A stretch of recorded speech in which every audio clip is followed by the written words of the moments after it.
Hello, this is Irma Baker. Welcome to our show. We're sponsored by RSVP, the Retired Senior Volunteer Program. It's a part of Mature Services. According to the dictionary, a kaleidoscope offers a constantly changing group of bright objects, and that's what we hope to achieve with these programs. We're highlighting interesting people, organizations, and activities in our viewing area.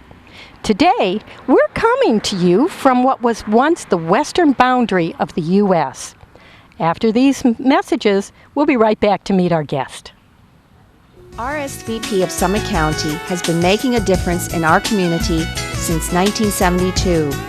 RSVP volunteers are increasing the quality of life by participating in programs and organizations that provide important services to the community. RSVP matches personal interests and skills with opportunities to serve. If you're interested in adding more meaning to your life and improving the lives of others, please call 330-253-4597, extension 166. Welcome back. Our guest today is Leanne Neff-Hepner. Leanne is the Executive Director of the Summit County Historical Society of Akron, Ohio. Leanne, it's wonderful to be here today. Irma, thank you so much for coming. Well, this is a real pleasure for us to have this kind of a place right here and available to the people of our viewing area. I understand that we are in a place called the Simon Perkins Mansion. Correct. This was the home of Colonel Simon and Grace Perkins, and they had this house built between 1835 and 1837. At one time, it was 1 mile outside the city limits of Akron, and then through the years, it's been annexed, and now we're this nice green park setting in the middle of Akron. Well, it certainly is a beautiful location, and the upkeep of the house is just marvelous. But I guess that's really one of the objectives of the Summit County Historical Society. Correct. In 1924, the Cuyahoga Portage chapter of the DAR decided that they wanted to help put together a centennial history of Akron, which would be occurring in 1925. So they actually organized the Historical Society at that time, putting together our mission. And through today, our mission is to preserve, to interpret, and to enhance our rich history in the area. And this is just one of the properties that we do that in, because we want to recognize the Perkins family's symbolism in the founding of Akron with Paul Williams and Colonel Simon Perkins' father, General Simon Perkins. And then also we're responsible for helping to take care of our county history. Actually, Colonel Perkins that lived here was a state in the state legislature, and he helped to form the county in 1840. What other kinds of properties do you have here? Well, we own the Perkins Stone Mansion here at the corners of Copley and South Portage Path. Across the street at the corner of Copley and Diagonal Road, we also have what we call the John Brown House. That home actually was rented by the Perkins family while they were building their stone mansion across the street. And then later it was rented to the abolitionist John Brown. And I believe we'll be talking about that in depth a little bit more later. We also own the Old Stone School, which is on Broadway in downtown Akron. And this is the second public school in Akron. It is from this school that the idea of public schooling that is available for free came into action with different leaders here in Akron. That was actually copied throughout the state and then eventually across the United States. So the Akron plan was the concept of free public schooling. It started here in this area. And then we're a partner with a number of agencies down at the Akron History Exhibit at Lock 3, and that facility has our industrial history. So there's a vast majority of places that you can go to visit that you're going to see a little bit of something from the Summit County Historical Society. Well, how do people find out about this? Well, one way actually is to go onto our website, which is www.summithistory.org, and they can look on our properties. What we also do is highlight all the other historical societies that are in the county. So maybe you're from Barberton, you can click onto Barberton. You can find out how you can research your Barberton history. Maybe you want to take a drive and you're going to stop by our properties here, or you can call us at 330-535-1120 to learn about all of our special events that will be occurring for 2010. What kind of special events do you have coming up? Well, we just had a beer tour in July, and that was exciting at the Thirsty Dog. So that's one of the things that we're doing, because brewing history is important too. But we'll be hosting some special events in October, and the first one is actually our 7th annual Rubber City Road Rally, in which you have the opportunity to help us out on this fundraiser that you'll be able to take about an hour and a half drive on the ancient highways. So we'll be looking at those old trails. You'll drive a path and answer some questions, and then we end up at the Happy Days Lodge. Then later in October, some of our special events that are really popular are ghost tours here in the mansion. We do these in the evening. You get to go through with a flashlight, and we tell you the interesting stories that have occurred to different people over time. Now, within that, we have a slight twist that one of those events is going to be a ghost tour with a psychic. And so that has been very popular. And because of its popularity, we've added a new segment where we're going to partner with Glendale Cemetery and the City of Akron, and we'll be taking a trolley tour into Glendale Cemetery at night in October. Oh, that sounds like a marvelous lineup of special events. I know just in the little bit of touring of the Perkins house here, what a fabulous place it is. And I noticed, particularly when I walked into the dining room, that on every plate there's a hat. What in the world is going on? Well, our volunteers have put together a very nice exhibit in the home that will run through November, and it is called Milling Around Town, and we're looking at the vintage millineries and hat shops in Akron. And so in the dining room, what they wanted to feature is that when the ladies would go to lunch in the 50s and 60s, they always wore a hat. And so on each plate is a small little hat that would be from that time period. And then each room then does feature some other type of hat or accessory, including our purses and shoes.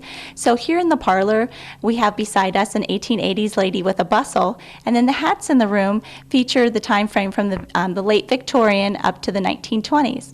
Though our library across the way features the hat shop itself, the millineries here, and so we have the accessories and the items that were put on the hats to show you those pieces, along with one of our most famous pieces in the collection, which is the Black Bear hat stand.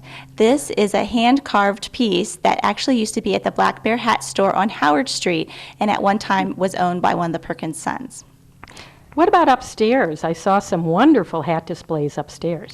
Well, in the pineapple bedroom, named so because of the pineapple finials on the bed up in that room, we have pieces from the men's involvement in the war, and that goes from actually the Spanish-American War up through World War II. And in that room also we have a very lovely 1920s dress that is reminiscent of what Mrs. Harding wore to her husband's inauguration, because she was so interested in the soldiers and she called them her boys. And so we've put that dress out to connect that concept of how the presidential first lady was looking after the men when they returned from the war. And then in our upstairs parlor, we have a flower garden, and that's all of 1960s floral hats. And in that room also we have our Regina music box, which we'll be happy to play for you. Oh, how wonderful. That would be great to hear that and see that. I know that garden up there is just fabulous. This is very impressive, everything that you've done here. Just the fact that this house that was started nearly 200 years ago is still in such marvelous condition. I'm sure that it's really an effort of both labor and love to keep this together. Absolutely, and we hope the community will realize this is a treasure for all of them. We have a number of volunteers that help us out on a regular basis with the artifacts, with the cleaning of the structure, but also we want the community to feel that they can come onto our grounds if they want to walk it. We have some brochures for our tree tours, because a number of the trees here are from when the house was built between 1835 and 1837, and we have details that are available that they can take a walk outside and see that.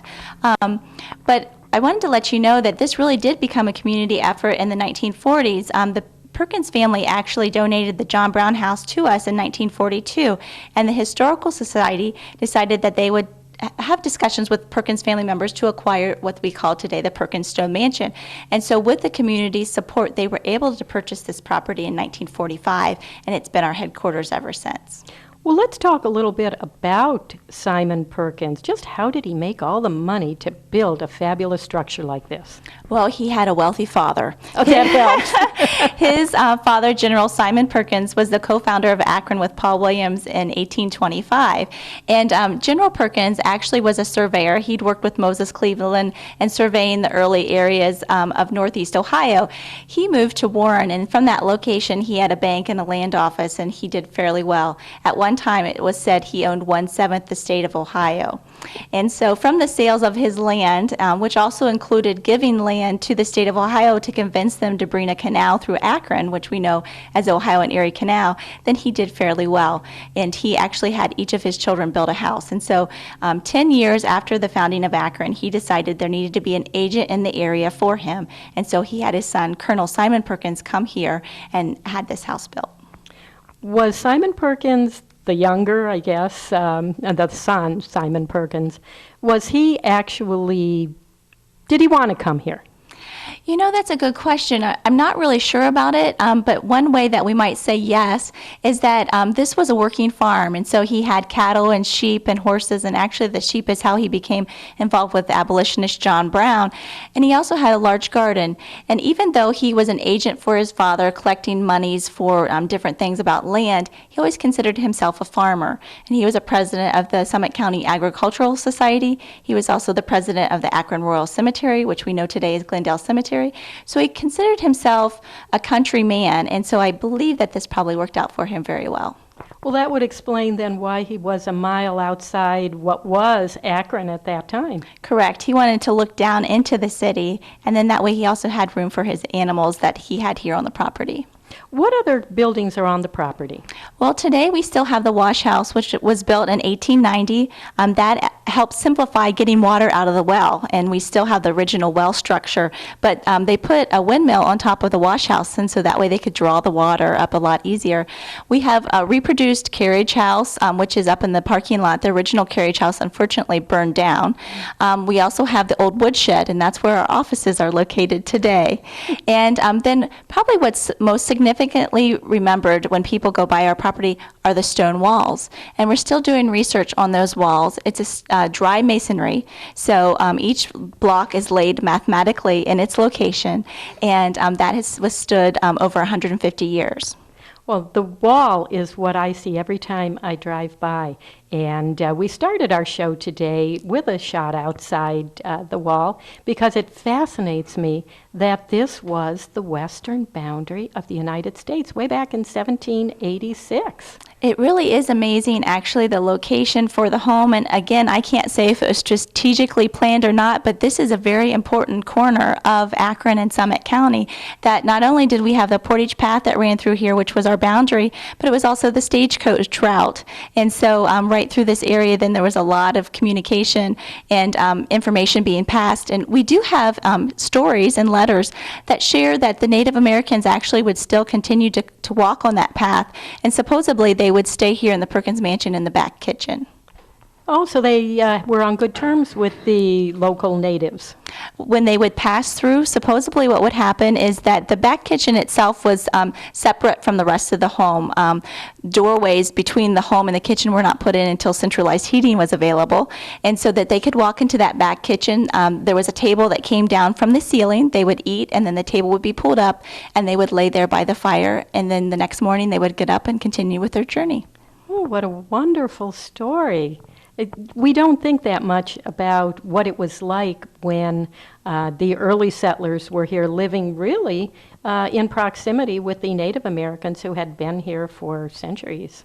It really is amazing, and the Perkins family is a good example to look at our community and county history, especially because the fact that their oldest son, George Todd Perkins, he was involved in the Civil War, and then he later came back. He was involved in the Akron Board of Trade, and with gentlemen like George Krause helped convince B.F. Goodrich to come to town. And then we have the B.F. B.F. Goodrich Company, and George Todd Perkins eventually became the president of the company. And because of that, his daughter built a house across the street from here. It was a 60-room mansion, and her husband was a vice president of B.F. Goodrich when they developed the modern golf ball, and they wanted some place to hit that ball around. And so they decided they would use the property around what we call the John Brown House. They made that their Akron Golf Club, and there was a 9-hole golf course around the property. Now, when the Perkins son ended his stewardship for the state as a civil engineer, that was Charles Perkins, he wanted to move back into the home, and so the golf course had to move, and they moved down the street, and that's Portage Country Club today. I had no idea that there was that much history encapsulated right here in this property. As you said, it's a very important corner of Akron and Summit County. And really, from what you're describing, and I'm sure all the golfers who are watching just sat up and took notice when you said that this is where the golf ball was invented. Absolutely. Well, there are a number of golf balls, but they just weren't really consistent. And so when B.F. Goodrich came up with the concept for that dimpling system, then it became much more popular, probably for the everyday person. Well, back then, I suppose John Brown might have been considered an everyday person. He was a little beyond the pale, we might say, with his strong causes and his militancy. We all know him from the raid on Harper's Ferry, and I believe that this year is an anniversary year. Well, it ends, it actually just ends the 150th anniversary of his last visit, which occurred on June 23rd in 1859. And so that was an instrumental year for the city of Akron and for the Summit County Historic Society to remember this individual that not only was a resident in Akron at this location for about 10 years, but that he lived in the county itself for over 20 years. And he was in Richfield and Hudson, and he was also across the border in Franklin Mills, which is now Kent. And he had a passion, he had a vision, and he wanted to end slavery. And so for that, we do commend him, and we have spent a lot of time commemorating him, and people can go on our website and see more information about that. And because of the interest in the public of John Brown, what we've done is that we're hosting free open houses at the John Brown House the fourth Thursday of each month from now until October. And so from 4 to 6 on that Thursday, the John Brown House will be open. Now, one thing I want to point out while you're there is that there's a large community garden behind the house. And this was started as a project with the Junior League of Akron and the AMHA housing, and today now it's a community garden. When you say a community garden, does that mean anyone from the community can apply to have space there? I believe what they need to do is contact Elaine Evans at Let's Grow Akron, and they can see what plots are available. But what's wonderful is we have the residents of AMHA looking out. They call it the Field of Dreams as they're looking down from their structure across the street. And then we're also seeing, young families with children on the property, and we really love it. Oh, that's wonderful. Well, while we're over at the John Brown House, what should people expect to see there? Well, what they should recognize is that the Summit County Historical Society actually doesn't own anything that belonged to John Brown except for a few letters. He was a very meager individual that in the money that he made, he would ask his family, should we buy something for our house or should we save this to help the slaves? And so they all voted that they would help the slaves. And so he had very few possessions. He left here in the 1850s for a home in New York, and he wasn't there long before he went to Kansas Territory to help his sons, and then thereafter down to Harper's Ferry. So we actually do not have very many things there, but what you will see are the hardwood floors that were in the home when he lived there. It was actually only 2 rooms and a loft, and between he and his wife and their 9 to 11 children, depending on the ones that were born while they were there, it was pretty tight squeeze. You had, well, not you obviously, but that cabin, that house, 2 rooms and a loft, and there were as many as 11 to 13 people in there at any one time? Correct. Now, we do know at various times, because of his business engagements with Perkins, that some of the older boys would go to the other properties in Portage County, so possibly they would tend to spend some more time there. And then also, because the business was so successful, that John Brown took his oldest sons and went to Springfield, Massachusetts for a while, and then later had his family come with him. But they were definitely staying in that house for a short time, all of them. Oh my goodness, I would not want to be Mrs. Brown. No, I think that she had a pretty tough life. Actually, John Brown had 2 wives, and I think this would be an interesting point for many people that he had 20 children. He and his first wife had 7 children, and he and his second wife had 13 children. And he still had time to be a staunch abolitionist. He traveled the United States, and that's what's amazing, too. One thing that you'll see when you come over is our trunk that's available for students, for schools, for libraries that you might want to borrow, is that you can see his travels. And how did he do that at a time when transportation was going 4 miles an hour on the canal, or you were riding horseback? This is before the railroads came through, and so it really is amazing that he was crisscrossing the eastern side of the United States and also up into Canada. Well, for John Brown to be such a fiery, committed person, how did he get along with Simon Perkins? Well, supposedly Mr. Perkins and Mr. Brown got along very well. They respected each other, even though their business ended in $40,000 worth of lawsuits in the 1850s, which is a significant amount of dollars in today's society. But supposedly Mrs. Perkins did not like Brown as much, and she called him that man. And so whenever he would come over to the house to meet with Mr. Perkins, the children were forbidden from coming downstairs. And one time, the Brown sons supposedly put itching powder in the Perkins outhouse, and Mrs. Perkins was livid. Mrs. Brown was so concerned about making it right that she had her husband allow her to buy a new dress so that she could personally go over and apologize to Mrs. Perkins about the issue. Oh, the different relationships of the time. Somehow it sounds like a prank that kids would still pull today.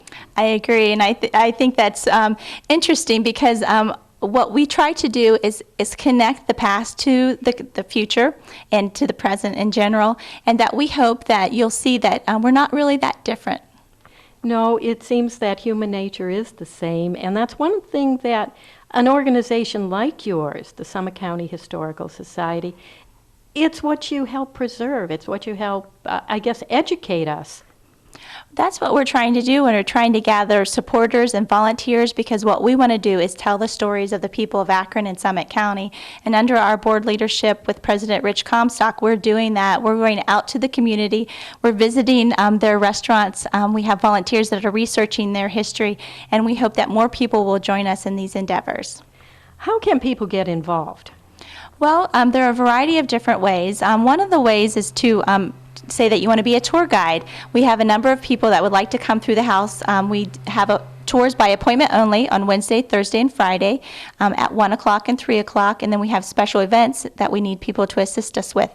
So we need somebody that's personable, that like to go through the house and talk with individuals that come in from all across the country. We also have that partnership down at Akron History Exhibit at Lock 3, so you can talk about your industrial endeavors. Maybe you would like to weed. We have gorgeous gardens here, but you know we've had a fabulous summer and the weeds are going crazy, so we need some people that want to help us outside. Maybe you like to do some research. You can research at home on your computer. You can come in here and visit us. Maybe you're a good writer. We need people that can write stories for our newsletter and to tell the stories of other people.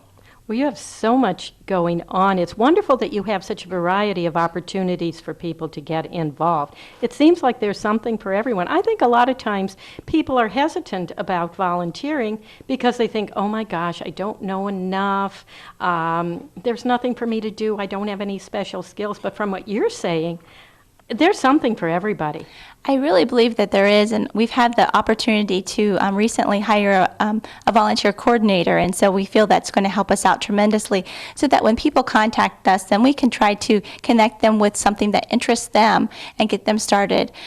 We have a number of people that come in and help us inventory our artifacts. I believe you may know Ralph Witt, and he's spent a number of years helping us to identify our military collections and also some of our car parts and things that relate to Akron's tire industry.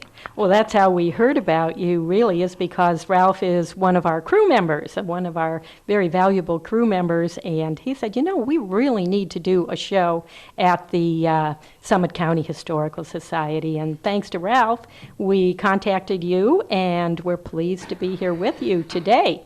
So it is just a place for anyone who has an interest in the local history, and I am just amazed at how far-reaching the history of this area is. It really is amazing when you think about the fact that we talked about our Native American history, and one of the things that we do in outreach is that our education coordinator, Allison First, organizes for presenters to go out to the 4th grade. We talk about our Native American history, our canal history, and then we go to Remember When, and we talk about what happened in the baby boom years, and we want to talk about today. So there's so much we can tell you about, and we hope that you'll join us in our search for history. Well, tell us quickly again, what is your phone number and what are your hours? And as I understand, it is by appointment only. It is by appointment only. Our phone number is 330-535-1120. You can visit us on the web at www.summithistory.org. Or if you want to stop by, because history is within reach here at the Historical Society, you're welcome to walk around our grounds at any time. Well, Leanne, it has been a pleasure being with you today, and I'm sure the glimpses that we've given people of the Perkins Mansion and the John Brown House and your property here are going to entice people to come out, and I hope they do. This is a wonderful opportunity, and we thank all of you for tuning in today and joining us for our show. We hope you've enjoyed it, and we hope that you'll remember our sponsor, RSVP. Please do join us again. This is Irma Baker. Thank you for watching.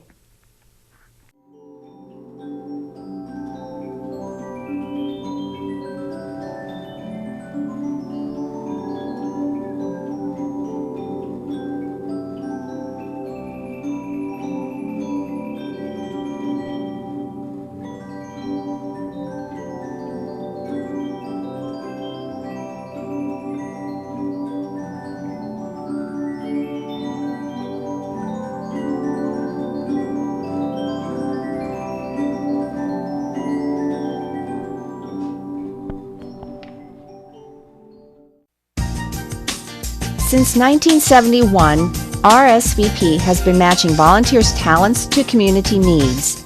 RSVP is affiliated with the Corporation for National and Community Service, a national organization that supports service and volunteering through grant-funded projects. Volunteers organize neighborhood watch programs, tutor children, renovate homes, plant community gardens, assist victims of natural disasters, and serve their communities in many other ways. RSVP offers maximum flexibility and choice to its volunteers as it matches the personal interests and skills of Americans 55 and older with opportunities to serve their communities. If you're interested in adding more meaning to your life and improving the lives of others, please call 330-253-4597, extension 166. Distribution of this program has been made possible through the generous support of the Kaler Law Firm. At the Kaler Law Firm, attorney Jim Kaler helps seniors and veterans who need long-term care keep some of their life savings in the family. For more information, visit www.protectingseniors.com. The mission of the Kaler Law Firm is protecting a senior's life savings.